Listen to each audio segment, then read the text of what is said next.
Hello, it's Karen with whiskey. It's Whiskey Sour, my pup, my current pup. I'm over here just growing another layer of skin. Some people are born thick skin, and some people have to grow it layer by layer. I'm getting quite a tough epidural layer going on. Gotta say that.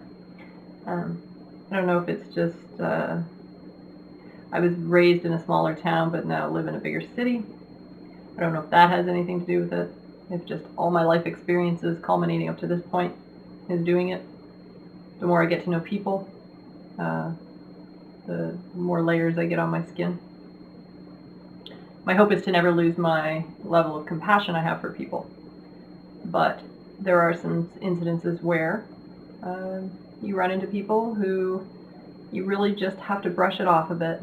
And I hate doing that. I like giving as much attention to everything as I can possibly give, but you get to the point where you realize you can't change someone, you can't control someone, and whatever happens, if their actions hurt you or were unwarranted or unfounded or whatever the situation is,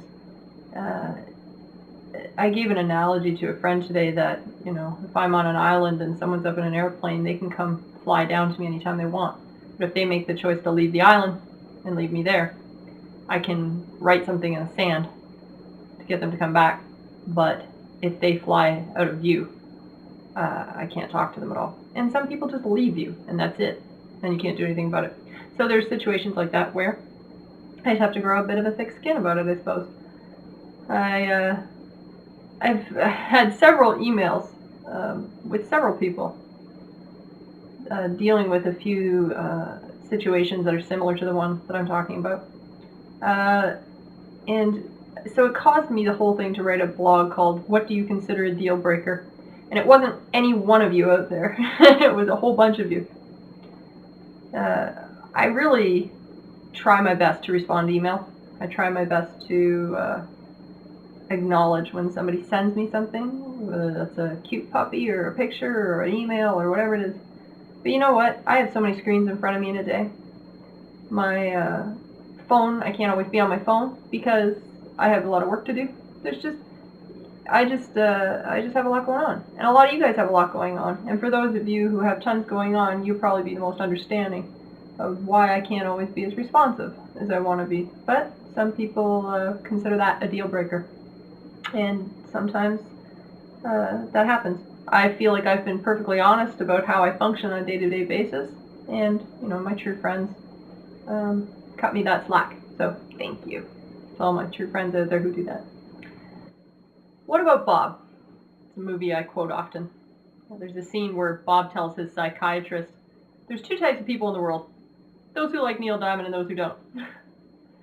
And Dr. Marvin responds with, "Oh, I see. So you're saying that even though you are an almost paralyzed, multiphobic personality who is in a constant state of panic, your wife did not leave you, you left her because she liked Neil Diamond." What a hysterical scene. Talk about deal breakers, right? I only quote about 4 to 5 films, There's like Anchorman and Dumb and Dumber, anything that's funny. I hear so many reasons for why someone needs to get the boot, whether this is just a friendship or a relationship or whatever, why we have to block someone or delete them or whatever. And for me, I can't have any animal haters around. Total deal breaker. It's one thing if somebody's truly allergic to an animal, and I have friends who are allergic to animals and they're still my friends. But if you just hate animals, that's it for me. Now, that's not what I'm talking about with this situation, but even then, that's not liking or hating animals. I just find that people who hate animals, there's a good chance they're not going to gel very well with my personality, and they'll be sick of me soon enough, and I'll just save everyone the future aggravation. I think someone who maybe liked the opposite music as me, that would have to be a deal breaker too. I couldn't survive that. Every single minute of my day pretty much has to do with music some way. I'm either singing it, I'm either making it, I'm either mixing somebody else's record, I'm doing other stuff, all music related. So if we're not on the same page musically, I probably can't hang out with you, as far as in a relationship. So I don't think Bob's analogy in the movie is too far, if that's what the problem was. As it turns out, he's an almost paralyzed multiphobic personality who's in a constant state of panic. So I think we know where the problem is. I had another friend who emailed me who didn't like that his girlfriend had dated someone he knew. He felt that was something he just couldn't get past. But the clincher was she told him she wanted to be a swinger, and he didn't. So that was the deal breaker. Some people consider packratitis, that's a made-up word used for hoarding, uh, or being a slob. That can be a deal breaker for people. Sometimes smoking, drugs, alcohol, that can be a deal breaker. Cheating might be the biggest deal breaker for relationships. And again, it's kind of split down the middle. Some are relationships, some are friendships. I had someone block and delete me today for not responding to him or clicking the like thing on his Facebook, saying he saw me click the like to somebody else, responding to other people, but not to him. And I guess that was a deal breaker for him. You know, we didn't have a chance to discuss. I was just deleted and blocked immediately. And sometimes you can't win for losing. So these are all things that people consider deal breakers, and I think each one of us has to choose what we will put up with, what we'll tolerate, and as you know, to me, if I'm really honest about how my lifestyle is and what I can do and what I can't do, then I feel like I've done my part in that. I received an email from a friend this morning who was concerned about taking his relationship with his girlfriend to a more serious level, even though she was even though she was really upfront about her past, he wondered if it would be a deal breaker. And I'm not going to go into details on any of these because I'm just learning more and more all the time that people are actually watching these videos. So I got to be careful. But he did say he wondered if it would be a deal breaker, something that she told him about the past, but she was very upfront right from the beginning. My thought is this. First and foremost, in my experience, it's not the ones who are not honest about themselves who cause the problems.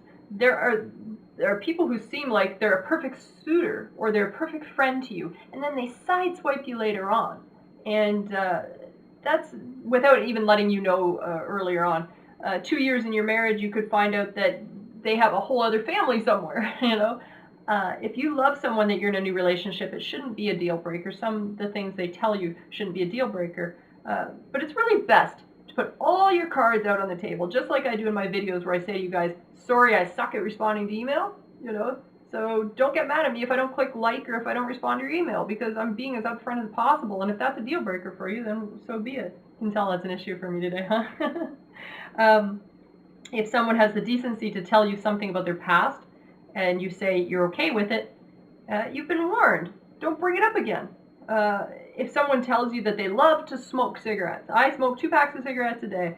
If they say that to you, I don't. If they say that to you, and you're okay with that, and you say that's okay, I love you anyway, you know, whatever. I'd like to see you quit for your health or whatever, but you know, it's not a deal breaker for me. But then you spend the next 20 years just nagging and wrenching on them because they're smoking and they need to quit. You kind of brought that on yourself, you know. It's like they were upfront with you right from the beginning. You knew what you were getting into. You've heard that saying before. Now, when somebody tells you about their past, I really see that as a sign of trust. That is, if they aren't just saying it because you're bound to find out, you know, they're afraid of getting caught at some point. I mean, if they really tell you something about themselves, about their past, because they just simply love you enough to confide in you. Really, there's no law saying you have to tell your current partner everything that happened to you beforehand. But if it's detrimental, if you think it's going to cause some problems in the relationship, that's one thing. But if you just really just love this person enough that you feel like, you know what, I want to share that with them, that says a lot about that person. It really does. Now, I would think if the thing they told you seems like something that could cause current problems, you would have to assess at that point. At least you could assess the honesty and see what's healthy for you. My experience in relationships has always been about people blindsiding me with new information well into the relationship. That's where all my problems have come with relationships. If someone seemed gentle and then they became abusive a year into your relationship, I'd call it off. And I have. Honestly, if we are waiting for Mr. Perfect or Miss Perfect, whoever it is, if we're looking for that perfect in someone, look around. Nobody is. Nobody's perfect. We all have our flaws. But are they perfect for you? Do you love this person enough that you can look past those little idiosyncrasies? And it's a fine line between asking someone to put up with too much and being tolerant of our flaws. That is a very fine line, obviously. Real friendship, though, and real love doesn't put all these rules and regulations on relationships.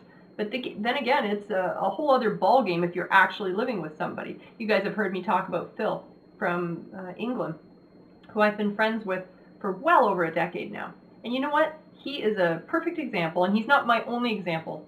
I have other friends who are like this too, but he's a perfect example of somebody, because of how long term it's been. That's proven, time tested and true.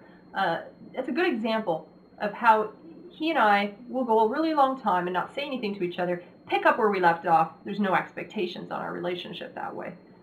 So I think it's different if you actually live with someone. There's certain things that come up with, and you're in each other's face every day, so that's a little different. But if somebody is really super honest with you, right from the day one, I think it's really admirable. And I really think that person deserves a medal in a society full of liars. Like, there's so many people who just constantly lie. So if you think your relationship can handle some of those past problems, and you are all about honesty and starting new and starting fresh, I don't see why that would have to be a deal breaker. But everyone has the right to say what a deal breaker is. If we all look in the mirror, we could probably see some faults that would make us unworthy of being in a relationship. If I look in my mirror today, I can probably say, yeah, you shouldn't be a friend to someone because of this, and this. I have flaws. I have a lot of them. And so that could make me feel completely unworthy to be anyone's friend. But if we're all honest and open with each other about our flaws, about our past, about all those little idiosyncrasies, we get to choose who we hang out with. And that's how like-minded people find each other, if we're all honest, But if somebody calls it quits because you do something they don't like, they were probably unwilling to look past anything that could potentially come up in the future. And, again, in this case where I was blocked by this person, I'm just saying, there's lots of examples, obviously, of deal breakers, but this is just one that hit me personally. If that was the worst fault he found in me, that I didn't click like on something he put on Facebook, or I responded to someone else and not to him, or I haven't emailed him often enough, if that's the fault he found in me, I guess I still consider myself an okay person, and I feel all right about the situation. My true friends will cut me more slack than that. They just will. And so you start to find out who your true friends are, for sure. So I signed off today, wondering if I should just stop clicking like and stop responding to everyone, just to see who will like me in the end. I think I would have less than 10 friends. That's not fair to you guys. There's a lot of you who don't put those kinds of expectations on our friendship. But perhaps the inability to control me, mixed with some bizarre expectations, makes it a deal breaker. Sigh. I don't know what to do about it. No one has ever loved anyone the way everyone wants to be loved. A quote by Minion McLaughlin. Fantastic, huh? No one has ever loved anyone the way everyone wants to be loved. Nobody has. Doesn't seem that way. We're so concerned about the love we get and not about the love we give. So I'll sign off today. A little ranty, but just I'm trying to address quite a few emails in there that happened. And if I didn't get to your email, I hope you still love me. Because guess what? I got hundreds and hundreds and hundreds of them. I just can't. I'm sorry. I'm going to apologize again. And I've had some of my real true friends say, don't apologize for that, Karen. I'm going to. Because I need you guys to understand that my response time to you, or me clicking like on a freaking Facebook profile, is not indicative of my love for you. That's ridiculous. It's just ridiculous. And I hope that that person who has blocked me will rethink that. You know who you are. You know I've defended you. You know that we've had a great friendship in the past. So I don't know why that was a deal breaker, but some people consider these things deal breakers. So, and also to my friend who is considering this next level of relationship with this person, I think you're gonna have a great relationship because you talk so fondly of her, and the fact that she was really super open and honest with you says a lot about her. So that's really cool, and the fact that you accept that says a lot about you too. Very cool relationship starting to happen there. So I hope that you guys have a fantastic week coming up with all your Christmas plans. and that whatever happens at the Christmas gatherings won't be a deal breaker. That's how we don't see each other till like a year later, right? A lot of time passes. So until next time, hope you guys have a great week. We'll talk to you soon, okay? From Whiskey Sour and me, rock on.